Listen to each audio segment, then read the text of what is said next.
And as Giovanni said, I will talk about a couple of targets we are dealing with in our labs, in particular one that is an established and the other one an emerging target within the frame of synthetic lethality. The goal is to show you what we were able to achieve using a multidisciplinary approach. So, okay, so we start from the definition. So synthetic lethality is the lethal phenotype that is arising from a combination of two gene mutations which do not affect cell viability when they occur individually, but together they lead to cell death.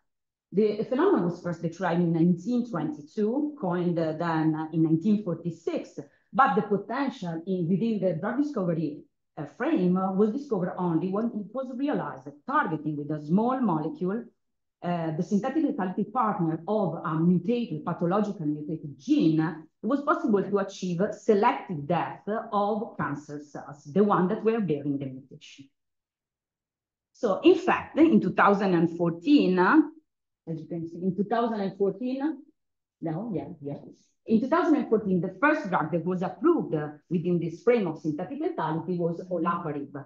And it is an inhibitor of PARP, a protein that regulates cell proliferation and differentiation by repairing single-strand break. The drug was approved only for women with advanced ovarian cancer associated with mutation in the BRCA2 gene. The gene is a key gene devoted to the repair of double-strand break. So simultaneous inhibition of double and single-strand break was leading to selective death of those cells carrying the BRCA2 mutation while sparing the normal ones. Our research work started from this concept, but the idea was to generalize this concept, making this synthetic lethality available also to those patients that were not carrying the mutation in the BRCA2 gene, by mimicking the impairment of that homologous recombination pathway. So by inhibiting a key protein of that pathway. Okay, so the goal was the identification of Girotto of the homologous recombination pathway to be used together with the PARP inhibitors to trigger synthetic lethality. So we were moving from a fully genetic concept, two gene mutated, to a fully chemical inhibition, two targets simultaneously mutated. And here is the DDR pathway, as you can see. So the PARP is here, basic stage repair, single-strand break, mutation in the homologous recombination, that is the error-free repair of double-strand break. But the goal now is homologous recombination. First choice, why not moving to RAD51, inhibition of RAD51 to achieve the inhibition of the homologous recombination pathway. RAD51 is a key protein, the key protein in the homologous recombination pathway.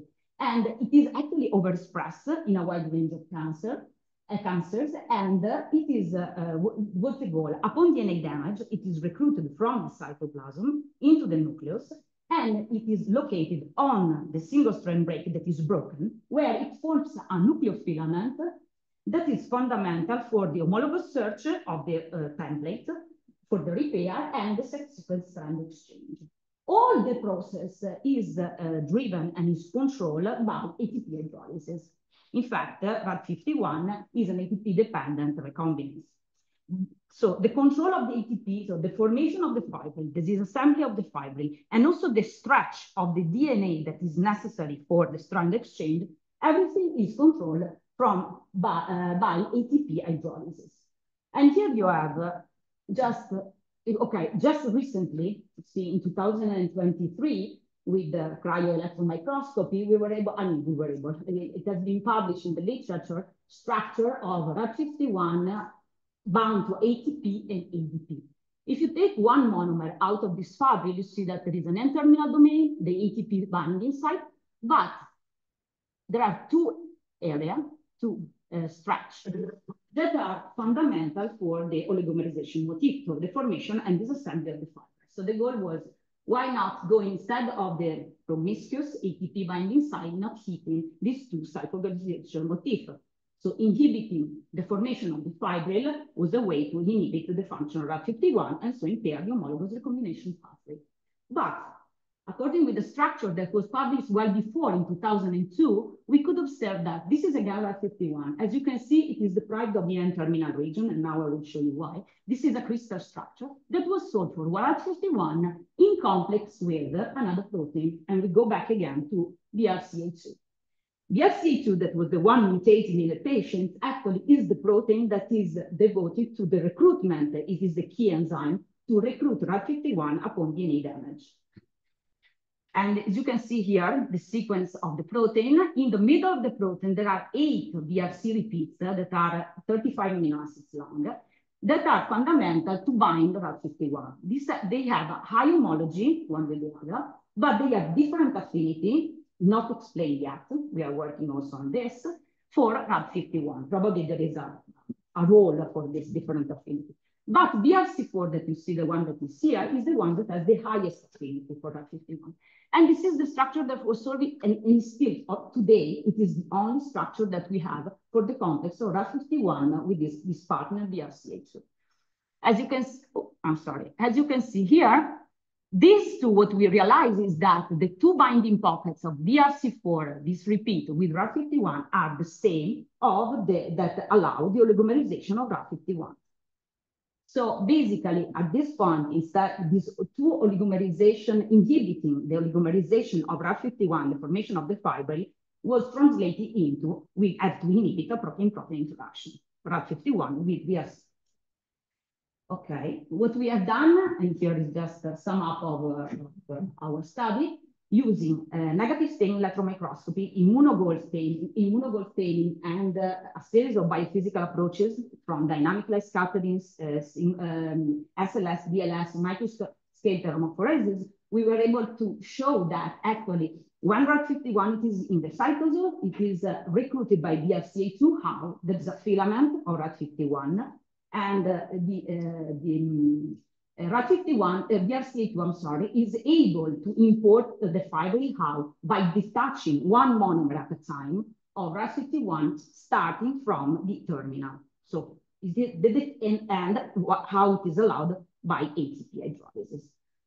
And it is imported by the nucleus. This is the first achievement. But going back to the structure of Rad51 that we obtained, this is just a monomer taken from the fibril, the Karolinska structure of the fibril.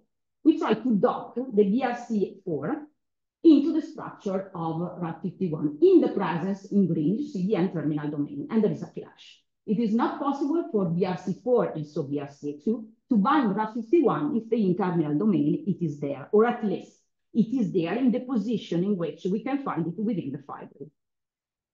Using AlphaFold, we try to predict this binding, and what happens is that for the BRC4 to enter and bind Rad51, the N-terminal domain has to move away.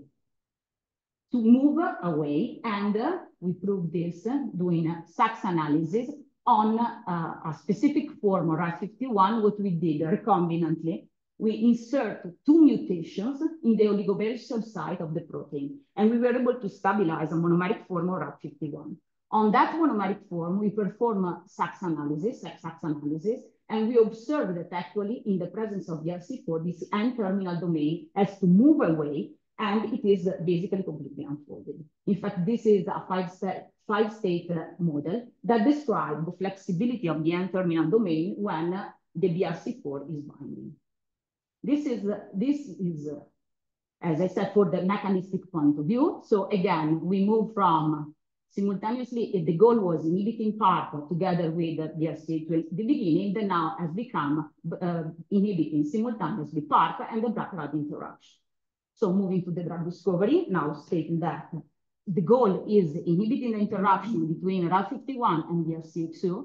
We did the virtual screening campaigns on these 2 pockets that are the 2 binding spot of BRC4 on Rad51. This was coupled with, we coupled this with fragment-based screening using NMR and the fluorinated library of compounds that we have in-house. We selected the compounds to biochemical assays that enable us to observe if this compound were able to inhibit the drug-drug interaction. And then we tested this compound through different biophysical techniques, microscopic thermophoresis, SPR, ITC, And yeah, and we finally test the compounds that were binding and inhibiting the binding of RAF51-BRCA2 in these cell lines that are pancreatic cell lines, BRCA2 proficient and deficient. And in order to see actually if these compounds were able to inhibit the homologous recombination pathway. This is just to show you, several set of compounds were obtained and published, but this is our best compounds that, as you can see, in 2 T cells is able to inhibit the homologous recombination. We observe also through immunofluorescence that actually this compound is able to inhibit the formation of RAF51 foci in the nucleus.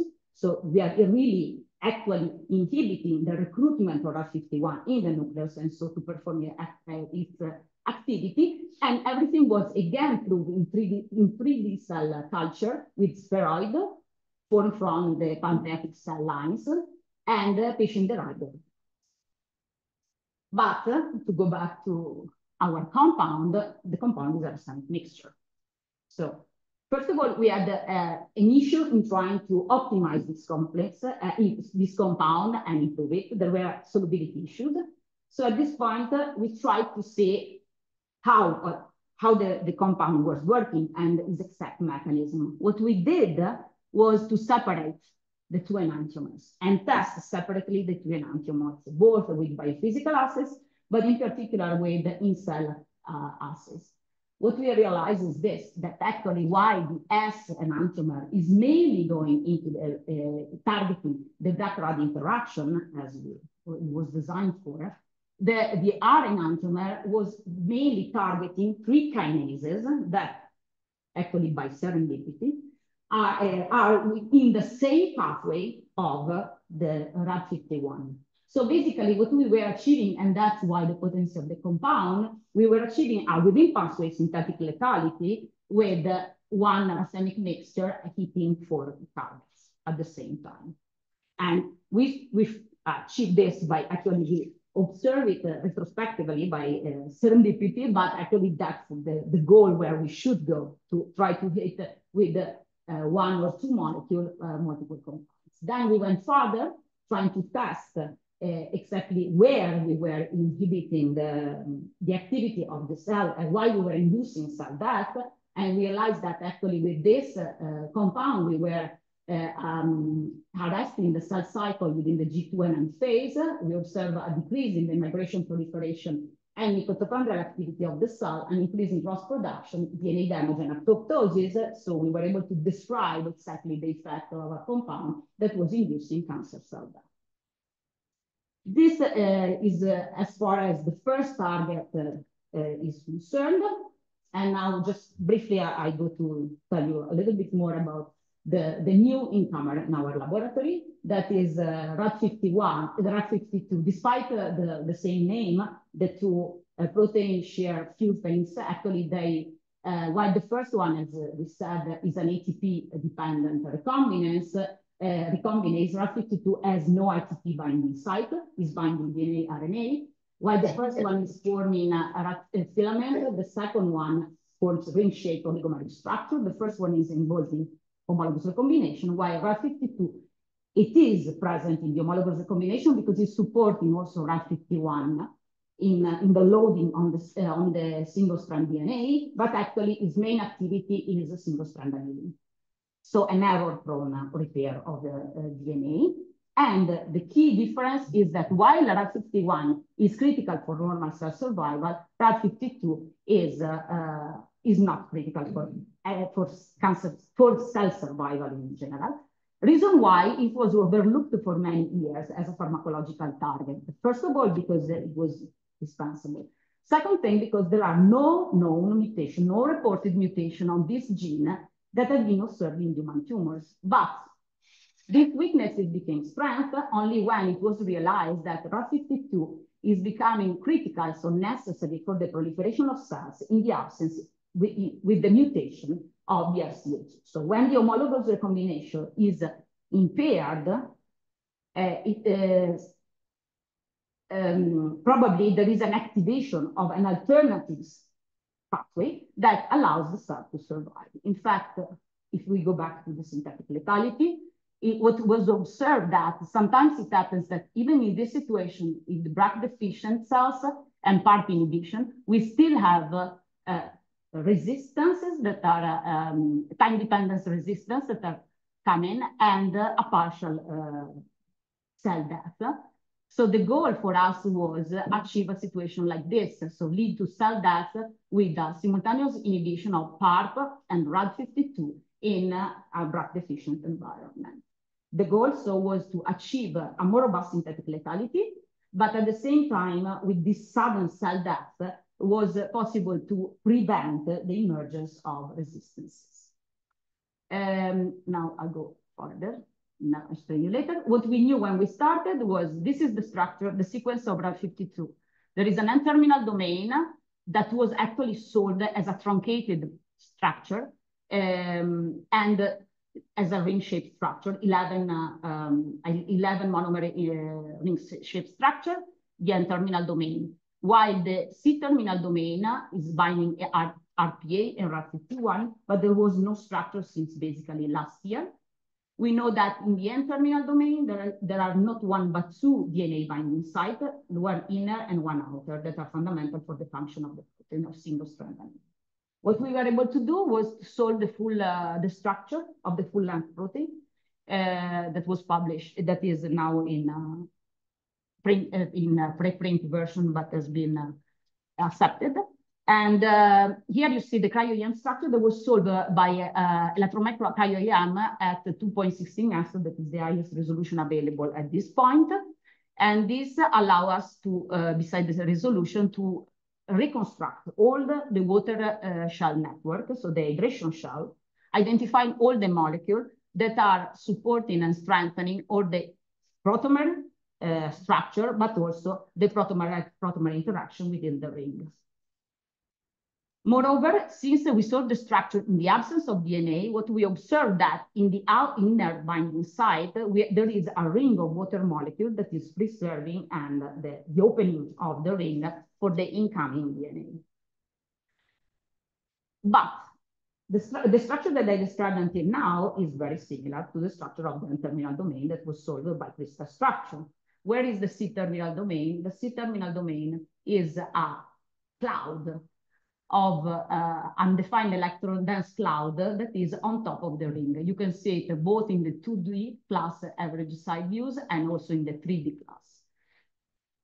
So I go fast in this, but again, through a multidisciplinary approach, we try to understand what was the function of this flexible, obviously flexible C-terminal domain, comparing the full-length protein with only the N-terminal portion. You can see here where there is by circular dichroism, you observe an increased disorder of the full length compared to the N-terminal portion. We have a different thermal stability of the two proteins, and not that is observed from the slope of the two thermal curve, but both of them are binding DNA with the same affinity.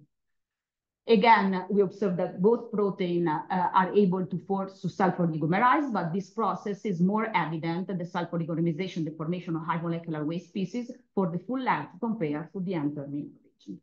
So probably it's there that there is the key difference and the role of the C-terminal domain. Again, to morphologically see this effect, we perform atomic force microscopy on the full-length protein, and we observe that increasing the concentration of the protein, the main feature we were observing in AIFM is the dots, basically. Each protein, each RAD52, each ring is a dot, almost done.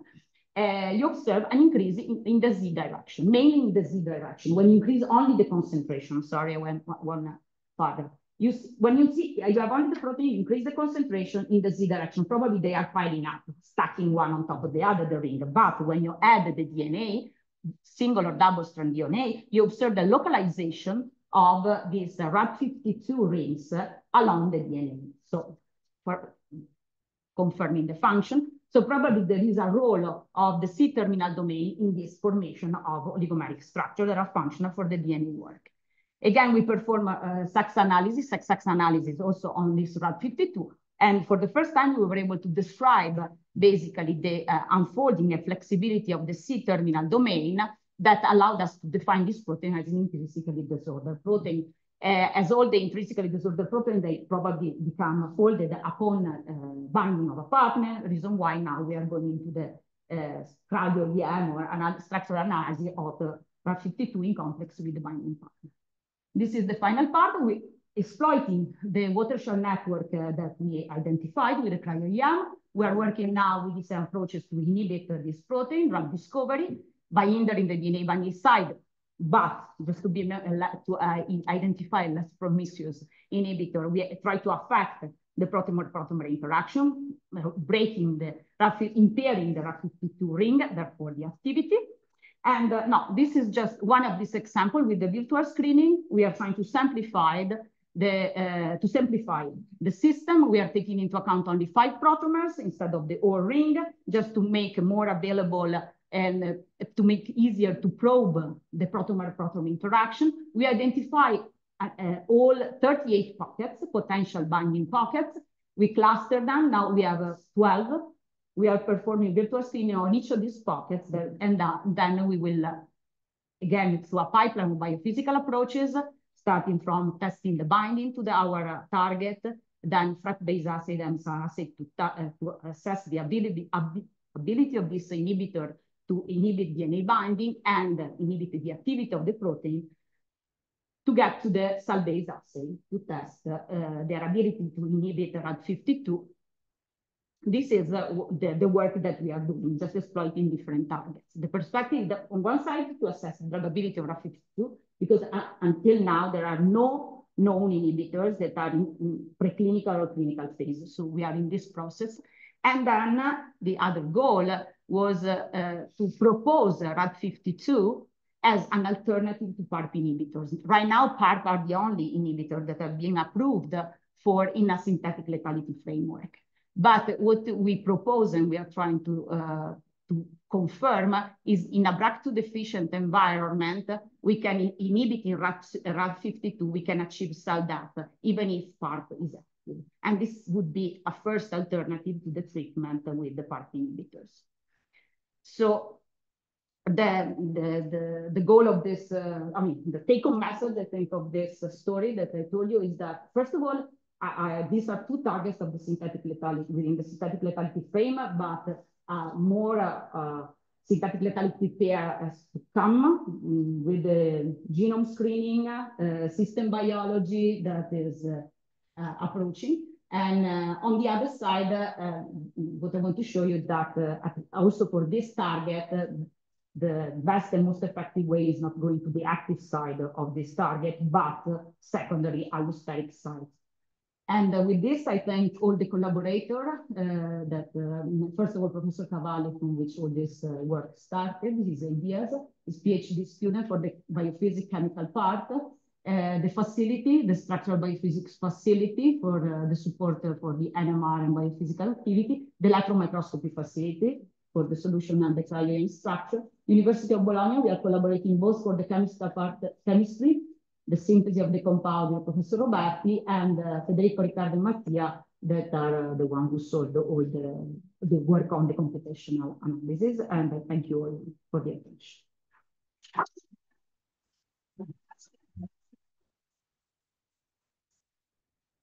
Thank you, Stefania. We have time for a question or two. Ijen. So it's very encouraging that you identify compound 35D as a potential compound to disrupt the protein-protein interaction you're targeting. So I noted that there is actual isomerism in compound 35D. So potentially, so I'm wondering what is your have you observed any interconversion rate between RNS? Yeah, there are the 2 enantiomers, but then we separate the 2 enantiomers and then they are speaking to. Do they interconvert? They don't? Okay. No, at least this is what we did. We separate the 2, we double check them, but they don't interconvert. The reason why we were able and was successful the analysis of the 2 separate. So what would be your strategy to improve compounds for the algorithm? Yeah. In terms of, we tried, as I said, different campaigns. That's why we had a problem, and we tried to go a little bit more into the mechanism. I think that the main issue of this compound, of the racemic mixture itself, but also the phenol, is the solubility. Reason why we are trying to use different approaches for the delivery. We tried with nanocrystals, is kind of working. Now we try with liposomes. So that's where the direction we are going into, working on the delivery of the compound rather than the structure of the compound itself. It is effective, but the solubility is very good. In fact, I had a real hard time with biophysical analysis because being only in buffer, we solved the solubility was quite low. In cells was much better. So now we are working in this direction. Yeah, I had a biological question. So the interaction of RAD52 with the genome, does it affect the structure of the genome itself, or vice versa? Whether this, let's say, the structure of the genome is affecting the accessibility of the. This really is something that probably RAD52 is really an emerging target, and right now is a hot target. There are a bunch of publications on this, but is difficult for me, at least from our biophysics than cell biology, and because it is very dynamic in this structure. So try to understand that these interactions, also from my point of view, is kind of critical. So. Because I mean, the intrinsically disordered part suggests that the behavior of the RAD52 is similar to a transcription factor.